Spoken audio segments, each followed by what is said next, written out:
welcome to the episode of The Miracle Perspective once again. You see, today there's a different setup because I'm sitting down as well in a well-defined office space. And that's because today I'm doing something special and something different. Last week you saw we were interviewing students to get their perspective on who they are and if what they are doing defines who they are. But now I got this quote from this guy. His name is Fanny from church. He said, if you don't stand for anything, you will always fall for anything. Actually, if you don't stand for something, you will always fall for anything that comes. And I believe it happens so much because people do not know who they are, you see. Hence they fall for anything that comes. Today I am doing a special episode of the people that have had so much influence in my life, in my whole academic life. Because I did my I'm doing my master's right now, actually completing it. And there's been people who have had a huge impact on that. And those are the people that today I want to interview. My lecturers and my course coordinators. Stay tuned as we see their perspective on the question of who are you? And if whatever they're doing defines who they are. And I can tell you, we're up for something big. Exciting perspectives. Guys, I'm so excited. You can't believe this. I'm so excited. Why? Because today I'm interviewing a special lady. She's so special to me. She's the course coordinator of the master's program that I'm enrolled for. By the way, I'm doing environmental management, master's. Gonna finish now. I can't wait to finish that thing. But what makes me so excited today is because I got my course coordinator to come into this interview and explore on the same question of who are you? You know by now that that question is so important to me. And I try to get different perspectives of different people. And today I'm with my course coordinator, Imamzo. I love her so much. Miss Marinda Silius. Imamzo, welcome to my show. Thanks. I just want to get your perspective on what we're talking about. Who are you?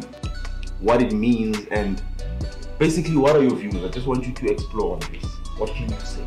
Well, I think you nailed it. When I think about who am I? I'm the mother. And you said, I'm the mother. So whether you're old or young, Yes. I'm a mother. In my core and my being, I'm a mother. Whether it's to dogs, blood related, to my kids, to anyone, I'm a mother in my being. Yeah. So I like to look after people, and a mother is basically you provide people with knowledge, skills to combat them for the life. And that's what a mother does. And if I think about it, that's who I am. And respect. If you have respect for other people, for your dogs, for any living soul, and that's why I've got ink on my neck, respect. So if you respect someone else, you get respect and love back. And that's how I flourish. I love people, I love animals, Indeed.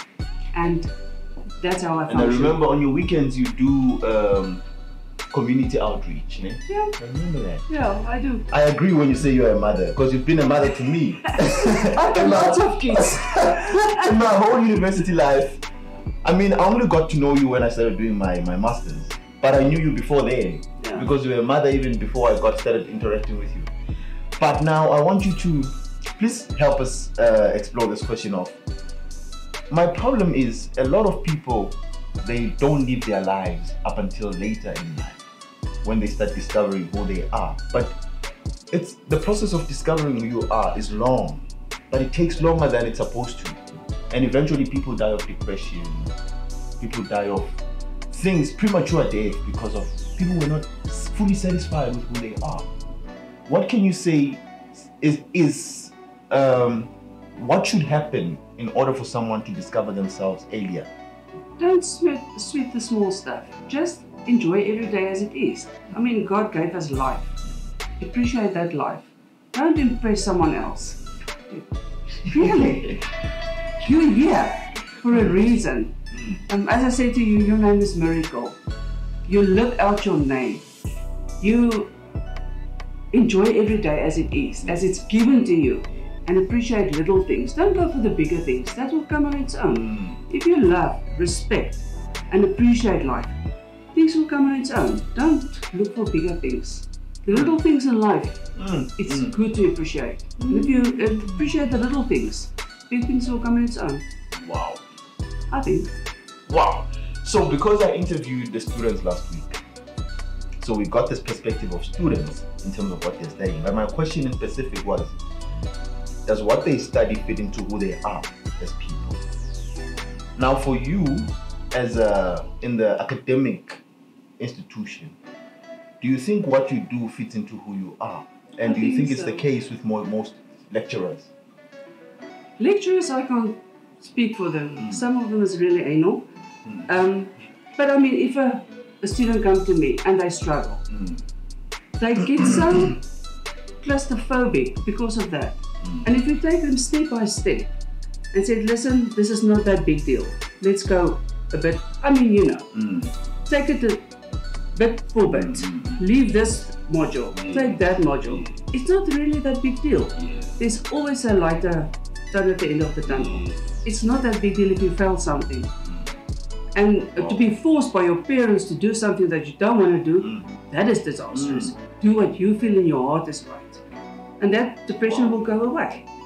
Don't please someone else. Please yourself, and then you will be happy. Wow. So guys, there you have it.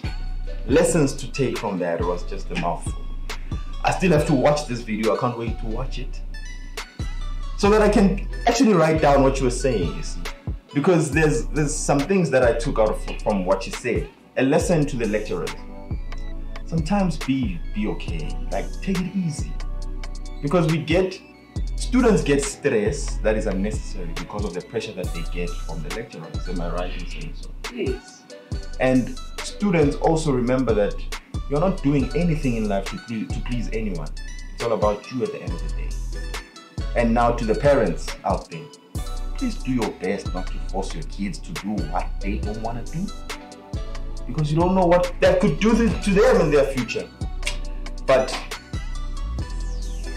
I just summarized it. And there's more that you said. I need to watch this. But thank you so much. I appreciate this. I just want to give you a hug in front of everybody, so they see how much I love you. You're awesome. Thank you so much. She's the best, guys. She's the best. I wish you were studying what I studied, because I mean, it is nice. Thank you. Oh, love you. So guys, right now I'm in another office of my former lecturer. But there's a perspective that is coming. I'm even scared to say lecturer because of because of what he was saying to me. But you'll get to know it now. He's Dr. Dan Daki. Since my first year, he's been there. I studied a course with him. One module that I did was lectured by him. Not even one, throughout the whole years. And we're here today, and I want to get his perspective as well on the question of who are you. And Dr. Dan, thank you so much for allowing me to do this. And I just want you to take it over from where you were before we actually started this. All right. Okay, no, that's fine. The primary question you asked me is, who am I? And you explained that you want this to come from the lecturer's perspective. Yes. Which to me means that you have already defined me as a lecturer. But if I'm asked the question, who am I never think of answering by stating that I'm a lecturer. That's not how I define myself, for a number of reasons. The most important reason is lecturing is not what primarily defines and directs me. It's a bit more than that. I look at myself as a child of God, a representative of Christ, and therefore whatever else I do has that background, and for that matter, everything I do has an eternal perspective. So even when I'm lecturing students, I know I'm supposed to give them certain skills to equip them to do certain things. But I want the whole person. So my lecturing, my interactions have a perspective beyond the subject matter. That's how you became my friend, anyway. Yes. I invite you here, you come here, and we chat about life, about different perspectives. So we cannot limit it to lecturing. I am not a lecturer. That's very deep, because from what you're saying, sorry for interjecting.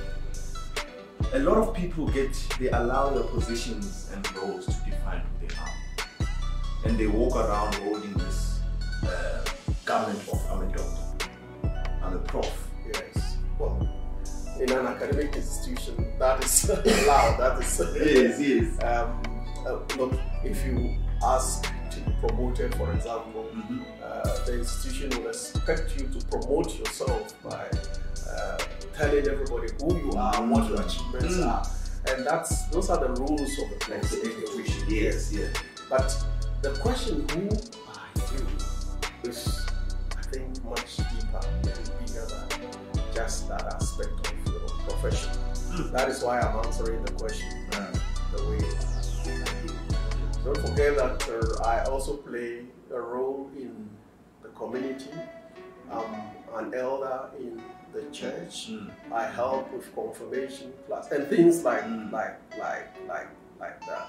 And as a family man, everybody will tell you, every good family man will tell you that family is more important than career. Yes. So some people will define themselves by the family. But beyond the family is your relationship with the Lord, because that is eternal. And so first I define myself that way, how I relate with Christ, how I relate with family, then career and society in general. Yes, so that's how I look at life. Yes. And I appreciate that perspective, because I mean, what you're saying is there's something that starts within before you start being defined by whatever that happens outside. Exactly. I spoke about, in one of my episodes, I spoke about the 4 components that form a whole human being, which is the physical component, emotional component, intellectual component, and the spiritual component. That's right. And I classified that one as the most important component. And now what you said here is that you must first understand who you are. That's right. In your spirit before you can allow the other things. Exactly. And you know, there are different perspectives to religion. There are people who go out to self-discover, self-realization, they will call it. Some of these come from the Eastern religions, meditation, transcendental meditation, and things of that sort. But the answers, as far as I'm concerned, are not provided by those. You don't get the answers from self-realization. You get the answers from outside of you. Because the power outside the universe is God Himself. He created the universe. He's outside of the universe. He's greater than the universe. Again, you have perspectives. People would say that it's the universe that defines me, it's the universe that does this. It's by the universe. Fine, that's their perspective. I go beyond that. What defines me is beyond the universe, because it's the one who created the universe. Within the universe, those who hold that view would also hold views as evolution and how evolution is perfecting us, making us better as we evolve. But come to think of it, if that were true, The human being would be God by now. But we are not God. Because God is out, creates us. Yo. He may decide to live in us as those who believe in Christ. They are in Christ. Christ is in them. But that is my perspective, which This is deep. people may not agree with, especially academics. They may not agree. Yeah, because I mean, This kind of talk is like saying creation is greater than evolution. yes. And I hold that view. Evolution does happen because we change, but this kind of evolution is not radical evolution of one species to another. It's what happens, how the environment affects us, and those kind of things we could give names to it. So it's a different perspective. But, It is. And also coming from you in the science field, yes. from the science field, Yes. where the whole science itself is coming from the evolution perspective. Of course, when I teach my students, I teach them the science of evolution. What the science says, what the theory of evolution says. They need to understand that. I don't deny them that opportunity at all. But those who want to know where I studied, I also explain to them that I personally believe in creation by the God who is beyond the universe. So that is it. No. I don't know whether I'm helping you guys. Because my perspectives No, it was your perspective. are so radical that you may not want to put them on your No, I love That's it. fine. That's where I stand. No, I love it so much because I mean, my space, what I created, the miracle perspective, it's about the perspective, your individual perspective. Okay. It's not a popular perspective. It's I'm not trying to run a popularity contest show. I'm not trying to be popular with this video because it's all about the perspective. And now I love how you went deep into explaining your personal perspective despite whatever that you're doing. Yes. And I think that's very important. And one of the lessons that I'm getting is that you might differ with a lot of people, but that's who you are. Thank you so much. Great. I appreciate this. And as I said, thank you so much for my journey of studying. No, God with bless your you. God bless you. guidance. It's all by God's grace. Indeed. Yes, that's where the glory should go. Always. Yes. All the time. Yes. Thank you so much for this. Guys, there you have it, Dr. Den Daki. So guys, there you have it. I started off quite chilled, but now I'm finishing off excited. Why? Because it's so interesting for me to get the perspective of lecturers and people in the academic institution. Because I mean, you see, in the academic field, we are exposed to different types of thoughts, different perspectives. One person last week, one student said, you see, sometimes we pursue education forgetting that that so-called education that we're pursuing was created by someone. So basically, when we follow that line and we live a life of, I am qualified, I have this, you are living someone else's dream, someone else's life, according to what they put down in the textbook that you were doing. So with what I got from the perspectives of my lecturers and my big people, it was so interesting, and it brings the question to a more bigger scale now. And I'm just fascinated to get more of the perspective of my lecturers. What do they think about the question, who are you? What does that mean? Now the question is up to you. What does it mean for you? Who are you? Very important question. Catch us next week as we continue exploring. I'm gonna tell you right now, I cannot sleep because I always think about what can we do to spice things up, but not only to just entertain you guys. Don't fall into the trap of being entertained. Get something out of this. Get it into yourself and ask yourself, what am I getting out of this? Actually, who am I? Catch us next week on The Miracle Perspective. Don't forget to subscribe subscribe and share. Like, comment. It's very important. I want to get your perspective as well. It's finished.